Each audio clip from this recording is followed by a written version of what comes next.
Have you ever wondered how to make your faith feel more real, more a part of your day-to-day life, and not just something you think about on Sundays?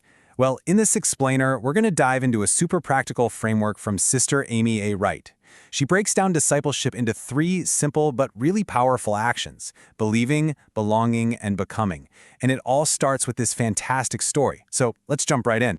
So Sister Wright kicks things off with this wonderful story about her son Eli.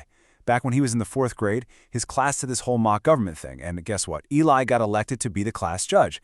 And it got pretty real when an actual judge from the Utah 2nd District Court came to visit, put his official robes on Eli, and even administered an oath of office.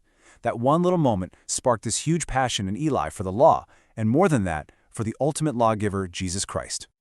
That single experience really set him on a path. So you fast forward a few years, after a ton of hard work, and he finds himself in this super high-stakes interview for one of his top-choice law schools. And the whole entire thing boiled down to one final career-defining question. So after a whole series of questions, the interviewer kind of leans in and asks him this: where do you derive your moral compass? I mean, seriously, that question would make me pause.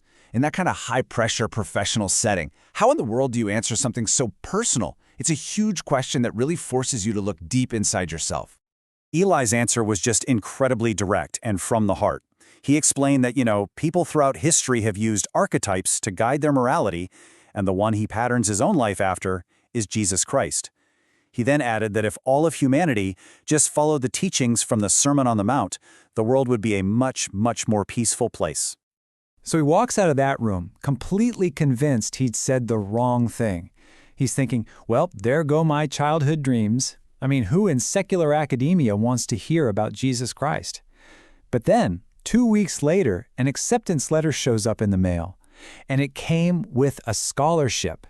The family was just ecstatic and immediately made plans to go visit the campus. And what they found there was just wow, it was remarkable.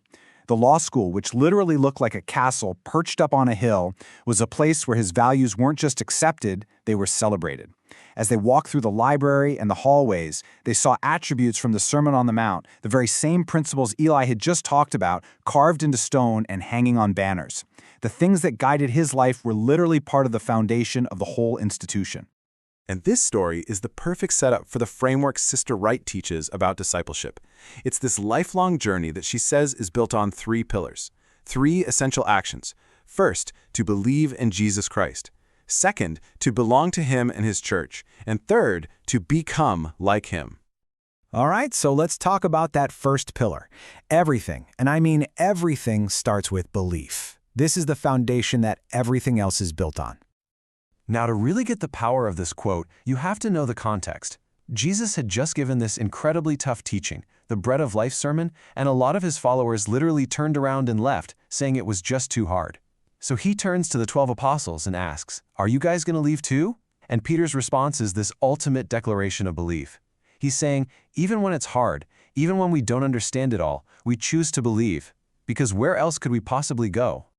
You see, belief isn't just some passive feeling. Real faith in Jesus Christ has 3 parts to it. It's having an assurance that He exists, it's understanding His true character, and it's knowing that we're actively trying to live our lives according to His will. It's a faith that really demands action and connects us to divine power. Okay, pillar number 2, belong. And this isn't about just, fitting in socially at church. It's about connecting to Christ in a sacred, really personal way, through the promises or the covenants that we make with Him. When we make and keep covenants, just like the people of King Benjamin in the Book of Mormon did, we can go through this mighty change. We take upon ourselves the name of Christ, and in a very real way, we become His children. Our whole identity starts to shift. We belong to a divine family, and that feeling of belonging gives us this incredible strength and purpose. And that brings us to the 3rd and final pillar, become. This is where our belief and our sense of belonging really get put into motion. It's the active, ongoing process of living our discipleship out loud. The Savior Himself gave us the ultimate goal.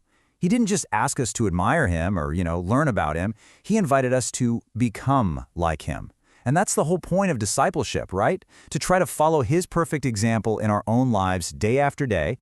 So the really crucial point here is the difference between just hearing the word and actually doing it. It's the difference between a passive belief and an active application. True discipleship is definitely not a spectator sport. It means we got to get off the sidelines and actually live the principles we say we believe in. This process of becoming, it changes us from the inside out. Real, true conversion alters our very nature. It affects what we want, the things we do, and who we are at our core. It changes how we spend our time, what we watch, and, to bring it all back to Eli's story, how we respond in a high-pressure, career-on-the-line kind of interview. So how do we actually pull all of this together in our day-to-day lives? Let's put these ideas into a simple, memorable framework: the why, the how, and the what of discipleship. So our why, the root, the reason, the very heart of our discipleship is our love for the Savior. That deep, personal love is really the engine for everything else. And that's where Sister Wright's framework comes in as the how. How do we act on that love? We do it by choosing to believe in Him, to belong through our covenants, and to become like Him through our daily actions. You see, the why powers the how. And that brings us to the what. What can we actually do this week? First, we can testify of a glorified, resurrected Christ. Second, we can make a conscious effort to be a doer of the word, not just a hearer. Third, we can help someone else, a child, a friend, a new member, participate in a simple way. Maybe help them pray, or serve, or teach. And finally, we can make one deliberate change, no matter how small, that shows our love for Him and for others. So as we wrap this up, it all comes down to a personal question. This isn't about some huge, abstract idea.